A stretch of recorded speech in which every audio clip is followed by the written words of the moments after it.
Beredar kabar wanita yang menghina Dewi Persik ditangkap polisi. Dalam video yang beredar pada akun @rumpi_gosip Selasa 1 November 2022, tampak wanita itu menangis dan tak berkutik, bahkan tertunduk lesu saat melihat kamera.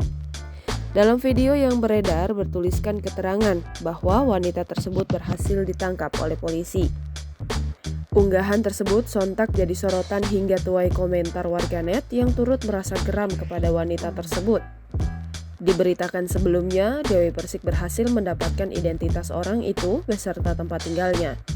Selain itu, penyanyi dangdut yang akrab disapa Mami DP ini mengatakan jika dirinya dibantu oleh pengacara terkait kasus tersebut. Dewi Persik juga mengingatkan semoga hal ini menjadi pembelajaran bahwa dirinya tidak membicarakan orang lain, melainkan menceritakan soal KDRT. Diduga ibu-ibu tersebut adalah fans dari Leslar yang justru menyinggung ranah pribadi Dewi Persik. Sempat sampai membuat sayembara 100 juta rupiah bagi yang mendapatkan info salah satu hatersnya tersebut.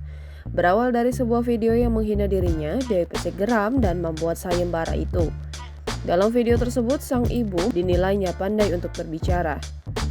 Kata-kata hina pun diberikan pada Dewi Persik. Dewi Persik tidak terima dengan perkataan haters tersebut.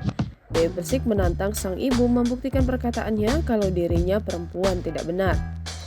Ia meminta sang ibu untuk berbicara hati-hati. Haters tersebut siap untuk dibawa ke jalur hukum.